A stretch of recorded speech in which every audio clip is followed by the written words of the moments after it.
So, have you ever noticed how the price for an Uber can just shoot up in a matter of minutes? Or, you look at an airline ticket, come back an hour later, and the price has totally changed? Well, that's algorithmic pricing at work. And believe me, it's quietly reshaping just about everything. So, let's dive in and break down how it all works. Right at the heart of all this tech, there's this really big debate. Is it just smart economics? A super efficient way to match supply and demand in real time? Or is it something a little more sinister?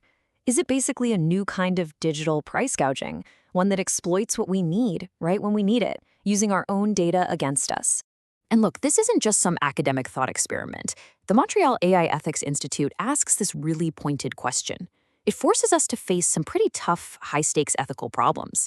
I mean, what happens when we let an algorithm decide the price of something essential, especially during a crisis?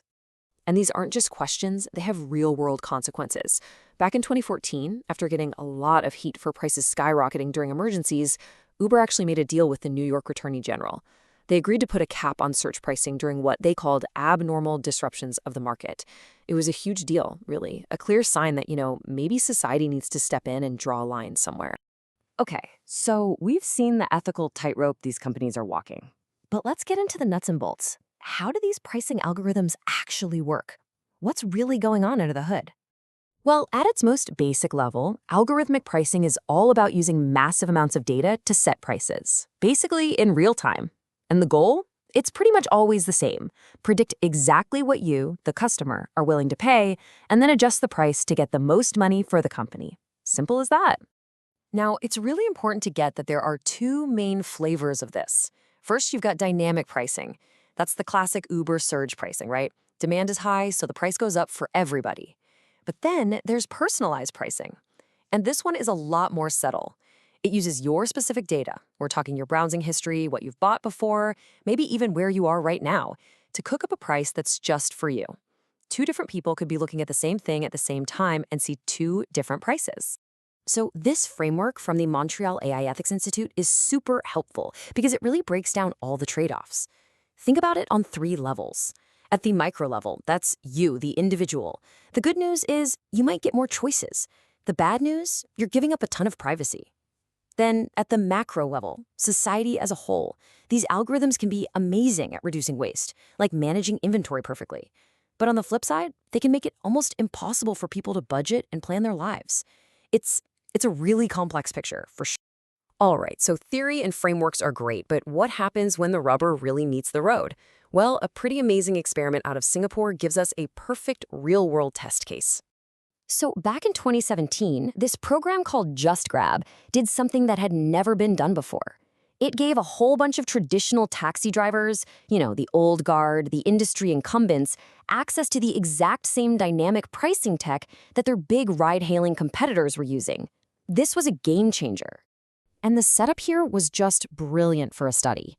See, Singapore's taxi market was mostly controlled by this one huge company, CDG. Their drivers stuck with the old-school fixed meter fares, so boom, they're our control group.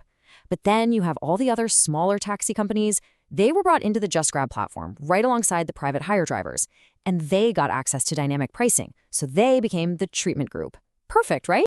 What this did was create a perfect natural experiment, and it let researchers ask this really critical question. We always hear about how tech comes in and disrupts the old way of doing things, right? But what happens when you flip the script? What happens when the traditional industry gets its hands on that same disruptive technology? So researchers dug into millions of taxi trips to see what actually happened. And honestly, the results were pretty remarkable. Okay, so first, let's look at the before picture. With the old metered fare system, almost all the taxi pickups were packed into the downtown core and other hotspots, like the airport. If you lived out in the suburbs, well, good luck finding a ride. It was tough. But after JustGrab came along, things changed, and I mean dramatically. The drivers who got dynamic pricing started responding to those new price signals.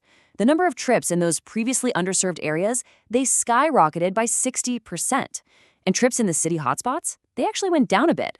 The market was literally reallocating drivers to where people actually needed them.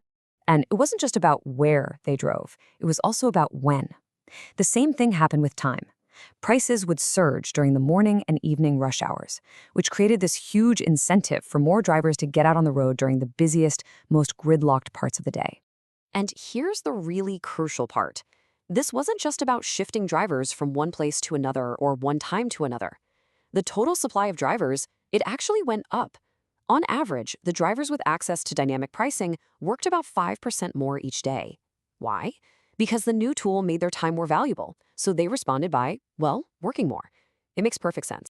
So let's step back for a second. What does this all mean when you put it together? Because what we have here are two very different stories about the exact same technology. On one hand, you have the Uber story in New York. That one really put a spotlight on the potential for exploitation, right? And the public backlash that eventually leads to regulation. But on the other hand, you have the Just Grab experiment in Singapore. And that showed this incredible potential to make things more efficient, to get service to people who need it, and to actually benefit the drivers themselves. And that really brings us to the main takeaway here. Algorithmic pricing is, well, it's an incredibly powerful tool. It's a classic double-edged sword. So the question isn't a simple should we use it or ban it. No, the real challenge is figuring out how to design and regulate it smartly. How do we harness all that power for good while building in guardrails to protect us from the harm it could do? And that kind of leaves us with one last big question to think about. Because let's be real, this technology isn't just about getting a ride anymore. It's creeping into every single corner of our economy, from airline tickets to the groceries we buy. So as more and more of our world is priced by an algorithm, what are the things we need to protect? What's a price that you would never, ever be willing to pay?